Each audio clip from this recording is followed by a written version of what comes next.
আসসালামু আলাইকুম। বাংলার জানালায় আপনাদের প্রত্যেককে স্বাগত জানাচ্ছি। চ্যানেল আইতে প্রচারিত দেশের সবথেকে পুরনো টকশো তৃতীয় মাত্রার উপস্থাপক আপনাদের সকলকে সাদর আমন্ত্রণ তৃতীয় মাত্রা দেখবার জন্য। এবং centre for governance studies CGS এর প্রেসিডেন্ট জিলুর রহমানের উন্নয়ন নিয়ন্ত্রণ আর নীরবতার রাজনীতি শিরোনামের নিবন্ধটি গত ২৭ এপ্রিল বাংলাদেশ প্রতিদিনে প্রকাশিত হয়। আগে নিবন্ধ থেকে প্রাসঙ্গিক অংশ শোনা যাক। ১. মেট্রো রেল, ব্যয়ের ভেতরের সত্য আর আমাদের ভুল তুলনা। ঢাকা শহরকে যদি কেউ একদিন ইতিহাসের নিরপেক্ষ চোখে দেখে, সে দেখবে এই শহর তার সময়ের সঙ্গে প্রতিদিন লড়াই করেছে। যানজটের বিরুদ্ধে, পরিকল্পনার অভাবের বিরুদ্ধে আর আমাদের নিজেদের অদূরদর্শিতার বিরুদ্ধে। এই লড়াইয়ের মাঝখানে মেট্রো রেল এসেছে এক ধরনের আশার প্রতীক হয়ে। কিন্তু আশ্চর্যজনকভাবে আমরা এখন সেই আশাকেই সন্দেহের চোখে দেখছি। এত খরচ কেন? সমস্যাটা আসলে খরচে নয়, খরচের ব্যাখ্যায়। আমরা এলিভেটেড মেট্রোর সঙ্গে আন্ডারগ্রাউন্ড মেট্রোর তুলনা করছি, যেন দুটি একই জিনিস, অথচ প্রকৌশল বাস্তবতায় এরা সম্পূর্ণ ভিন্ন। উড়াল মেট্রো বানানো মানে ওপরে কাঠামো বসানো, কিন্তু পাতাল মেট্রো মানে শহরের নিচে আরেকটি শহর তৈরি করা। ঢাকার মতো নরম মাটি, উচ্চ পানির স্তর আর অতিরিক্ত ঘনবসতির ভিতর দিয়ে টানেল খনন করা শুধু প্রকল্প নয়, এটা এক ধরনের প্রযুক্তিগত যুদ্ধ। বিশ্বের অভিজ্ঞতা বলছে পাতাল মেট্রোর খরচ স্বাভাবিকভাবেই উড়াল প্রকল্পের তুলনায় ৩ থেকে ৫ গুণ বেশি। কিন্তু আমরা সেই বাস্তবতাকে উপেক্ষা করে শুধু সংখ্যার তুলনা করছি, যেন উন্নয়নকে আমরা সস্তা হওয়ার প্রতিযোগিতায় নামিয়ে এনেছি। এর সঙ্গে যুক্ত হয়েছে আরেকটি বিপজ্জনক প্রবণতা, সিদ্ধান্তহীনতা। রিভিউ আর পুনর্বিবেচনার নামে প্রকল্প বিলম্বিত করা হচ্ছে, অথচ বাস্তবতা খুবই নির্মম। সময়ের সঙ্গে সঙ্গে খরচ বাড়ে, ঝুঁকি বাড়ে আর জনগণের ভোগান্তি বহুগুণে বেড়ে যায়। উন্নয়ন কখনো অপেক্ষা করে না, তাকে আটকে রাখতে গেলে সে আরও ব্যয়বহুল হয়ে ফিরে আসে। আমরা কি সত্যি ব্যয় কমাতে চাই, নাকি আমরা সিদ্ধান্ত নেওয়ার সাহস হারিয়ে ফেলেছি? নাকি আমরা এমন এক রাজনৈতিক সংস্কৃতিতে ঢুকে পড়েছি যেখানে সিদ্ধান্ত নেওয়ার চেয়ে সিদ্ধান্ত ঠেকানো বেশি লাভজনক? শেষ কথা, আমরা যদি শুধু খরচের হিসাব করি কিন্তু ভবিষ্যতের মূল্য বুঝতে না পারি, তাহলে আমরা উন্নয়ন হারাবো। নিবন্ধে জিলুর রহমান বলেছেন, উন্নয়নকে আমরা সস্তা হওয়ার প্রতিযোগিতায় নামিয়ে এনেছি। এই আমরার মধ্যে অবশ্যই জিল্লুর রহমান নেই, কারণ তিনি সস্তায় বিশ্বাসী নন। দারিদ্র্যপীড়িত বাংলাদেশের মানুষের যখন সস্তার প্রয়োজন, যখন তারা সামান্য সস্তার জন্য টিসিবি ও খাদ্য বিভাগের ট্রাকের পেছনের লাইনে ঘন্টার পর ঘন্টা অপেক্ষা করেন, তখন জিল্লুর রহমান শেখ হাসিনার মতোই ব্যয়বাহুলের পক্ষে। উচ্চ ব্যয়ের প্রকল্পে লুণ্ঠনের কারণে নির্মাণোত্তর স্থাপনার আয়ে যখন ঋণ দায় শোধ সম্ভব হয় না, ঋণ শোধ দিতে যখন দেশকে নতুন করে ঋণ নিতে হয়, সেরকম একটি বাস্তবতায় জিল্লুর রহমান সস্তা উন্নয়ন নয়, ব্যয়বহুল বা বাহুল্য ব্যয়ের উন্নয়ন চান। চোরতন্ত্রের প্রতিষ্ঠাতা শেখ হাসিনা ১৫ বছর দেশের ওপর তার এই উন্নয়ন দর্শনই চাপিয়ে দিয়েছিলেন। একই বিষয়ে নিজের ইউটিউব চ্যানেলেও জিল্লুর রহমান বিশেষজ্ঞ মতামত দিয়েছেন। চলুন দর্শক, ইউটিউব চ্যানেল থেকেও কিছুটা শুনি। এটা একটা আন্ডারগ্রাউন্ড প্রকল্প, আর আন্ডারগ্রাউন্ড মানে হচ্ছে জটিলতা, ঝুঁকি এবং খরচ। উড়াল মেট্রো রেল যেখানে আকাশে উঠে যায়, সেখানে পাতাল মেট্রোকে মাটির ভেতর দিয়ে যেতে হয় এবং সেই পথটি কখনোই সহজ নয়। উপরেরটা আপনি দেখতে পারেন, মাটির নিচেরটা অধিকাংশ সময় আপনার পক্ষে দেখা এবং বোঝা সম্ভব হয় না। এই জিনিসটা বোঝার জন্য অনেক সায়েন্টিফিক দিক আছে। টানেল বানাতে গেলে শুধু মাটি কাটলেই হয় না, প্রয়োজন হয় উন্নত tunnel boring machine, down treatment, জলরোধী ব্যবস্থা এবং নিরাপত্তার একাধিক স্তর, এবং সবচেয়ে বড় কথা, মানুষকে নিরাপদ রাখতে হবে। এরকম একটা বাস্তবতার মধ্যে দাঁড়িয়ে যদি কেউ বলে কেন খরচ বেশি, তাহলে প্রশ্নটা পুরোপুরি অযৌক্তিক নয়। একটা প্রকল্প পুরোপুরি উড়াল, আরেকটা আংশিক বা পুরোপুরি পাতাল। এই দুইয়ের খরচ কিন্তু কখনোই সমান হবে না, এবং ইন্টারন্যাশনালি এটা অ্যাকসেপ্টেড, অর্থাৎ আন্তর্জাতিকভাবে স্বীকৃত যে আন্ডারগ্রাউন্ড মেট্রোর খরচ এলিভেটেড লাইনের তুলনায় ৩ থেকে ৫ গুণ পর্যন্ত বেশি হতে পারে। উপর আর নিচের মধ্যে পার্থক্যটা কিন্তু অনেক, এটা বুঝতে হবে। এতক্ষণ জিল্লুর রহমানের যে বক্তব্য বা মতামত শুনলেন, তাতে নিশ্চিতভাবে বুঝতে পারছেন দুর্নীতিগ্রস্ত বাংলাদেশে দুর্নীতিকে রাষ্ট্রীয় নীতি হিসেবে প্রতিষ্ঠা তথা চোরতন্ত্রের প্রতিষ্ঠাতা শেখ হাসিনার ফেলে যাওয়া ফাঁকা মাঠে উন্নয়নের নব্য প্রবক্তা হয়ে উঠেছেন জিল্লুর রহমান। তার বক্তব্যের ধরনই বলে দেয় ব্যয়বহুল উন্নয়নের পক্ষে তিনি প্রচারণায় নেমেছেন। অর্থনীতিকে দেউলিয়াত্বের দ্বারপ্রান্তে নিয়ে যাওয়া হাসিনার উন্নয়ন বিলাসের পক্ষে তার আমলে যারা বন্দনা গেয়েছেন, জিল্লুর রহমানের উপস্থাপনার শৈলী তাদের থেকে অনেক উন্নত। বোঝাই যায় না তিনি কারো হয়ে কাজ করছেন। এই নৈপুণ্যের জন্য তাকে ধন্যবাদ। তবে মেট্রো রেলের উচ্চ ব্যয়ের বিষয়ে সংবাদপত্রে অনেকদিন ধরে প্রতিবেদন ছাপা হলেও জিল্লুর রহমান এগুলোর কোনোটিকে খণ্ডন না করে তার নিবন্ধে ও ভিডিওতে একক শিবের গীত গেয়েছেন। আমরা যদি দীর্ঘমেয়াদী ভাবি তাহলে বুঝবো এই প্রকল্প শুধু একটা পরিবহন ব্যবস্থা নয়, এটা একটা নগর রূপান্তরের সূচনা। তবুও সমালোচনা থাকবে এবং আমি মনে করি থাকা উচিত, থাকা ভালো, কিন্তু সেই সমালোচনা যদি তথ্যভিত্তিক না হয় তাহলে তা উন্নয়নকে বাধাগ্রস্ত করে।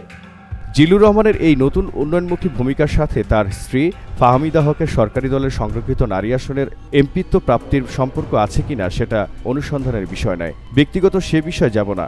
এমপির মনোনয়ন তো এদেশে বহুদিন ধরে দলের মালিকের স্বেচ্ছাধীন বিষয়ে হয়ে আছে। তবে দ্বিগুণ ব্যয়ে মেট্রো রেল প্রকল্প বাস্তবায়নের বিষয়ে সরকারি দলের সংশ্লিষ্টদের আগ্রহ ও Japan international cooperation agency JICA তথা জাপানি ঠিকাদারদের স্বার্থ যখন এক মোহনায় মিলেছে, তখন জিল্লুর রহমানের আলোচ্য অবস্থান ও ভূমিকা দুই পক্ষেরই স্বার্থানুকূল বলে প্রতীয়মান হয়। তার কথাগুলো জাপানি ঠিকাদারদের ও জাইকার বয়ানের সাথে মিলে যাচ্ছে। অন্যদিকে আওয়ামী উন্নয়ন বয়ান ধার করে নতুন বিএনপি সরকারের যে গোষ্ঠীটি ওই চোরতান্ত্রিক উন্নয়নের নতুন কাণ্ডারি হতে চাইছে, তাদের উদ্দেশ্যেও এতে সিদ্ধ হবে। দলের বাইরের হয়েও তার স্ত্রীর তীব্র প্রতিযোগিতাপূর্ণ ও অত্যন্ত আকর্ষণীয় বিএনপির সংরক্ষিত নারী আসনে মনোনয়ন পাওয়া নিয়ে বিভিন্ন মহল থেকে প্রশ্ন ওঠার প্রেক্ষাপটে জিল্লুরই 21 এপ্রিল সংবাদ বিজ্ঞপ্তি পাঠিয়ে তুলেছিলেন, আমার পেশাগত জীবন একজন সাংবাদিক, কলামিস্ট, টকশো উপস্থাপক এবং একটি নীতি গবেষণা প্রতিষ্ঠানের প্রধান হিসেবে দীর্ঘ কয়েক দশকের স্বাধীন পেশাগত কাজের মধ্য দিয়ে গড়ে উঠেছে। সেই পেশাগত দায়িত্ব ও অবস্থান অপরিবর্তিত থাকবে। কিন্তু ওই অঙ্গীকারের সপ্তাহকাল অতিক্রান্ত হওয়ার আগেই ঘোষিত অবস্থান পরিবর্তন করে কোনো ভূমিকা ও ব্যাখ্যা না দিয়ে জিল্লুর রহমান মেট্রো রেলের বিষয়ে বাংলাদেশ প্রতিদিনের নিবন্ধে ও নিজের ইউটিউব চ্যানেলে যে বিশেষজ্ঞ মতামত দিয়েছেন, উচ্চ ব্যয়কে যেভাবে যৌক্তিকতা দিতে চেয়েছেন, উন্নয়নকে সস্তায় নামিয়ে আনা নিয়ে যে ঔদ্ধত্যপূর্ণ কথা বলেছেন, সেটা চোরতন্ত্রের প্রতিষ্ঠাতা শেখ হাসিনার সেই উন্নয়নের দর্শনকেই উৎসাহিত করছে। দেশের অর্থনীতিকে খাদের কিনারে নিয়ে যাওয়া মডেলকে জনপ্রিয় করতে মাঠে নেমেছেন জিল্লুর রহমান। তাকে এ বিষয়ের ব্র্যান্ড অ্যাম্বাসেডরও বলা যায়। জিল্লুর রহমান ও তার সমচিন্তার ব্যক্তিবর্গের জ্ঞাতার্থে জানাচ্ছি, জাইকা অর্থায়িত এমআরটি লাইন 1 ও 5 উত্তরের ব্যয় প্রাক্কলন জাপানি পরামর্শকদেরই করা। দরপত্রে জাপানি ঠিকাদাররাই কেবল অস্বাভাবিক উচ্চ দর দিয়েছে। মজা লুটবে জাপানি ঠিকাদাররা, যদিও কাজ করবে অজাপানি সব কন্ট্রাক্টররা। জাপানি পরামর্শক প্রতিষ্ঠানের চাপিয়ে দেওয়া অসম শর্তের কারণে অন্য দেশের ঠিকাদারদের পাতাল রেলের প্যাকেজের দরপত্রে অংশ নেওয়ার সুযোগই রাখা হয়নি। এর দায় আওয়ামী লীগ সরকারের, তবে প্রতিকারের দায় বিএনপি সরকারের। প্রকল্প বাস্তবায়ন কর্তৃপক্ষ থেকে প্রাক্কলিত দরের প্রায় দ্বিগুণ উচ্চদরের বিষয়টি নিয়ে আপত্তি উঠেছে।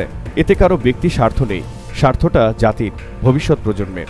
এমআরটির পাতাল রেলের প্যাকেজগুলোর দরপত্র প্রতিযোগিতাহীন হওয়ার কারণে বেশি ব্যয়ের বিষয়টি নিয়ে অনেক দিন থেকে সংবাদপত্রে লেখালেখি চলছে। একটা বিষয় জানা প্রয়োজন, জাপানি বা জাইকার ঋণ বহু বছর থেকে আর উৎসববন্দী নয়, আনটায়। এতে জাপানি ঠিকাদার নিয়োগ বা জাপানি পণ্য কেনার বাধ্যবাধকতা নেই।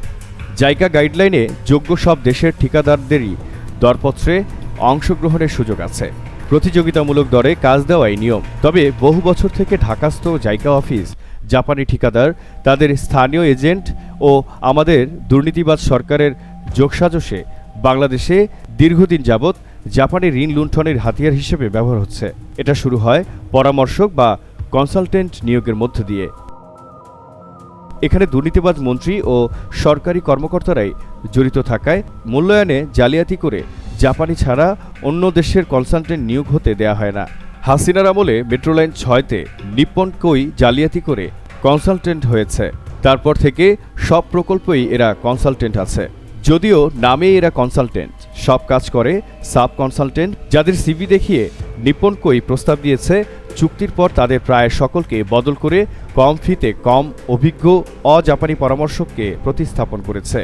আবার দরপত্র দলিলে জাপানি ঠিকাদাররা তাদের দেশীয় কনসালটেন্টকে দিয়ে দরপত্রে এমন সব শর্ত যুক্ত করায় যাতে অন্য দেশের ঠিকাদারদের পক্ষে অংশগ্রহণ সম্ভব হয় না। জাপানি ঠিকাদাররা একচেটিয়াত্বের সুযোগে প্রাক্কলনের দ্বিগুণ দর দেয় এবং জাপান সরকারকে দিয়ে বাংলাদেশ সরকারকে চাপ দিয়ে উচ্চ দরে চুক্তি করতে বাধ্য করে। দুর্নীতিবাজ মন্ত্রী আমলারাও এতে লাভবান হয়। শেখ হাসিনার আমলে এটা মহামারীর রূপ নিয়েছিল। সরকারের দুর্নীতির বিষয়ে দেশে অনুসন্ধানী সাংবাদিকতা তেমন একটা না থাকায় জাপানিদের সাগরচুরি বিষয়গুলো দেশবাসীর অজানাই থেকে যাচ্ছে। তবে ভারতে জাপানিদের পক্ষে এটা সম্ভব হয় না। দেশটির রাজনীতিক ও কর্মকর্তাদের সবার আগে ভারত নীতি ও দেশপ্রেমের কারণে ভারতীয় প্রতিষ্ঠানই জাপানি প্রকল্পে ঠিকাদারি কাজ করে। আমাদের রাজনৈতিক দলের নির্বাচনী ম্যানিফেস্টোতে নির্বাচনী প্রচারপত্রের ওপরে সর্বোপরি রাজনৈতিক গলাবাজিতে সবার আগে বাংলাদেশ নীতির কথা আছে, কিন্তু ক্ষমতা পেলে অর্থের লালসায় নীতি ও দেশপ্রীতি দুর্নীতিতে আচ্ছন্ন হয়ে আছে। এ কারণে ভারতের তুলনায় বাংলাদেশে জাপানি ঋণের প্রকল্পের ব্যয় সবসময়ই বেশি। চোরচালিত বাংলাদেশ ছাড়া পৃথিবীর দুর্নীতিমুক্ত অন্য দেশগুলো উন্মুক্ত দরপত্রে প্রতিযোগিতামূলক দরে সবচেয়ে সস্তায় মানসম্মত জিনিসটি ক্রয় অথবা নির্মাণ চুক্তি করে। দরপত্র আহ্বানের এটাই উদ্দেশ্য। যেসব গরিব দেশের বাংলাদেশের মতো উচ্চদরের ঘোড়া রোগ আছে তার শাসকরাই উচ্চমূল্যে সরকারি ক্রয় ও চুক্তি করে বিদেশে টাকা পাচার করে। এক্ষেত্রে এশিয়ার শিল্পোন্নত দেশ জাপানের দুর্নীতিবাজরা বাংলাদেশকে তাদের চৌরজবৃত্তির স্বর্গরাজ্য বানাতে পেরেছে। এবারই প্রথম এমআরটির কিছু দেশপ্রেমিক প্রকৌশলী দেখছেন পরামর্শকের যোগসাজশে জাপানি ঠিকাদাররা ন্যায্য দর দিচ্ছেন না।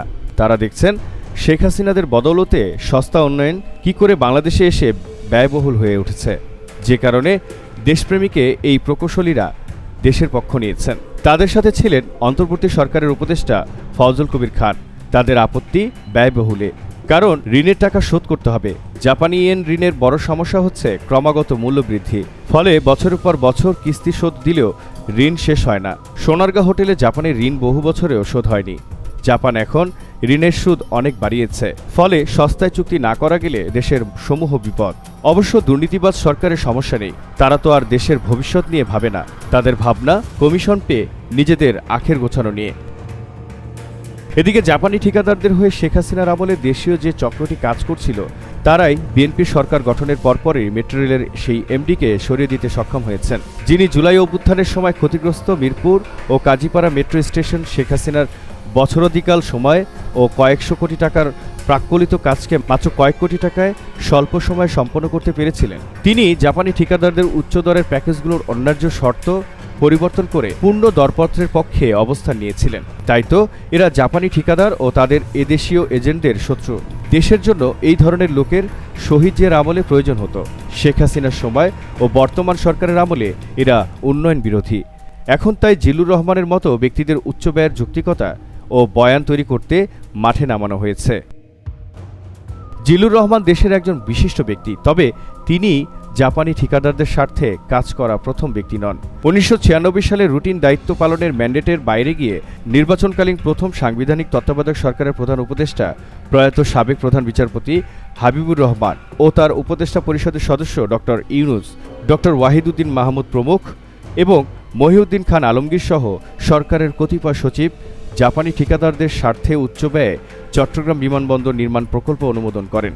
বেসামরিক বিমান চলাচল কর্তৃপক্ষ বেবিচকের জন্য তারা জেনে বুঝে অবিবেচকের মতো সিদ্ধান্ত নিয়ে চট্টগ্রাম বিমানবন্দরের কাঁধে লোকসান ও যে ঋণের বোঝা চাপিয়ে দিয়ে গেছেন তা 30 বছর ধরে জাতিকে টানতে হচ্ছে।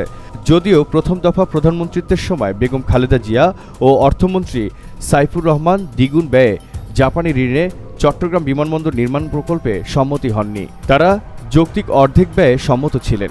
সে সময়ের পরিকল্পনা প্রতিমন্ত্রী ডক্টর আব্দুল মঈন খানও জাতীয় স্বার্থে দৃঢ় অবস্থান নেন। তিনি এবার মন্ত্রিত্বের বাইরে, এতে চতুর জাপানিদের হাত থাকা বিচিত্র নয়। খালেদা জিয়ার দ্বিতীয় মেয়াদেও জাপানিরা লুণ্ঠনের প্রকল্প গোছাতে পারেনি। 2009 সালের পর থেকে জাপানি ঋণের লুণ্ঠনের মহা উৎসব চলছে। এই লুণ্ঠন চলেছে মেট্রো রেল লাইন 6 মাতারবাড়িতে দ্বিগুণ ব্যয়ে, মাথাবাড়ি কয়লা বিদ্যুৎ কেন্দ্র, ঢাকার 3rd টার্মিনাল, যমুনা রেল সেতু, চলমান মাথারবাড়ির গভীর সমুদ্র বন্দরের নির্মাণ কাজ ও স্বর্ণের দরে সংযোগ সড়ক নির্মাণ চুক্তিতে। হাসিনার পলায়নের পর মেট্রো রেলের লাইন 1 ও 5 উত্তর 2 প্রকল্পের জাপানি লুণ্ঠনের মডেলের পক্ষে মাঠে নেমেছে জিল্লুর রহমান। নেপথ্যে হয়তো আরও বড় বড় রুই কাতলা আছে। এরই মধ্যে দেশপ্রেমিক খালেদা জিয়ার পুত্র তারেক রহমানকে উন্নয়নের ট্যাবলেট গলক ধকরণের মাধ্যমে দেশের 12টা বাজানোর কাজে অনেকটাই এগিয়ে গেছেন। না হলে সবার আগে বাংলাদেশের এই সরকার কি যুক্তিতে দেশের স্বার্থে অবস্থান নেওয়া মেট্রো রেলের এমডি ফারুক আহমেদের নিয়োগ বাতিল করে? সবার আগে বাংলাদেশ স্লোগান দিয়ে ক্ষমতায় আসা শহীদ জিয়ার দল কি করে দ্বিগুণ ব্যয়ে মেট্রো রেলের লাইন 1 ও 5 বাস্তবায়ন করতে চাইতে পারে? যতদূর জানা যাচ্ছে, বিএনপি সরকার হাসিনার উন্নয়ন দর্শনে উদ্বুদ্ধ হয়ে দ্বিগুণ দরে মেট্রো রেল প্রকল্প বাস্তবায়নের মাধ্যমে বাংলাদেশের রুগ্ন অর্থনীতির কফিনে আরও বেশ কিছু পেরেক মারতে যাচ্ছে। বুয়েটের পুরকৌশলের অধ্যাপক শামসুল হক তাই যথার্থই বলেছেন। উচ্চ ব্যয়ে মেট্রো রেল প্রকল্প বাস্তবায়িত হলে দেশ দেউলিয়া হবে। 27 থেকে 28 বছর আগে বর্তমানে প্রয়াত তথ্যমন্ত্রী শ্রদ্ধাভাজন শামসুল ইসলাম আমাকে আওয়ামী লীগের দুর্নীতি উদ্ঘাটনে তারেক রহমানকে সহায়তা করতে অনুরোধ করেন। পরে মাহবুবুর রহমান নামে একজন আমার সাথে যোগাযোগ করেন। তারেক রহমানকে সে সময় একজন সৌজন্যবোধ সম্পন্ন মানুষ হিসেবে দেখেছি। 2001 সালের অক্টোবরে বিএনপি ক্ষমতায় যাওয়ার পর গত 25 বছরে তার সাথে যোগাযোগ নেই। তবে বিবিসির সাক্ষাৎকার, নির্বাচনী ও প্রধানমন্ত্রী হওয়ার পরেও বক্তৃতায় দুর্নীতির বিষয়ে তার দৃঢ় অঙ্গীকার না দেখে হতাশ হয়েছি। দুর্নীতির টুটি চেপে ধরার কথা বলে তিনি দুদকের টুটি চেপে ধরে কমিশনকে পদত্যাগে বাধ্য করেছেন। এতে 1.5 বছর দৌড়ের ওপর থাকা দুর্নীতিবাজরা রিলিফ বা পরিত্রাণ পেয়েছে। হয়তো তার মেয়াদে দুর্নীতির টুটি আলগাই থাকবে। কমিশনবিহীন দুদকে 4 বছর মেয়াদী করতে দুদক আইন সংশোধনের যে উদ্যোগ নেওয়া হয়েছে তা দুদক সচিবকে দিয়ে রাঘব বোয়ালদের মামলা প্রত্যাহারের জন্য করা হচ্ছে বলে প্রতীয়মান হচ্ছে। ফলে সহসা দুদক কমিশন করার সম্ভাবনা নেই। একই ধরনের ঘটনা ঘটেছিল 2003 থেকে 4 সালে অকার্যকর দুদকে। খালেদা জিয়ার প্রথম মেয়াদে এরশাদের কাফকো এবং দ্বিতীয় মেয়াদে হাসিনার ডিএপি প্রকল্পের জাপানিদের দুর্নীতির শর্ত সংশোধনে সরকার সফল হয়নি। সরকারের দুর্নীতির অনুসন্ধানে দীর্ঘ 40 বছরের অভিজ্ঞতায় বলতে পারি, বর্তমান বিশ্ব বাস্তবতায় দেশের স্বার্থে সদিচ্ছাসহ সরকার দৃঢ় অবস্থান নিলে জাপানিরা নিশ্চিতভাবেই মেট্রো রেলের চুক্তিতে নিম্ন দরে সম্মত হতে বাধ্য হবে। এটা না করা গেলে তারেক রহমান আগামীতে সৎ সরকার হিসেবে মূল্যায়িত হবে না। তবে আমি আশাবাদী, প্রধানমন্ত্রীত্বের 2.5 মাসে কিছু কিছু ক্ষেত্রে জনমত ও জন অনুভূতির প্রতি তাকে স্পর্শকাতর দেখা গেছে। মেট্রো রেল প্রকল্পের উচ্চ ব্যয়ের ব্যাপারে প্রধানমন্ত্রী শেষ পর্যন্ত তার জনক জননীর সর্বাগ্রে দেশের স্বার্থের আদর্শে অটল থাকেন কিনা সেটাই এখন দেখার বিষয়। উন্নয়ন প্রকল্পের নামে জাপানি ঋণের লুণ্ঠন নিয়ে বিষয়ভিত্তিক অনুসন্ধানী ভিডিওর জন্য বাংলার জানালায় চোখ রাখুন। আল্লাহ হাফেজ।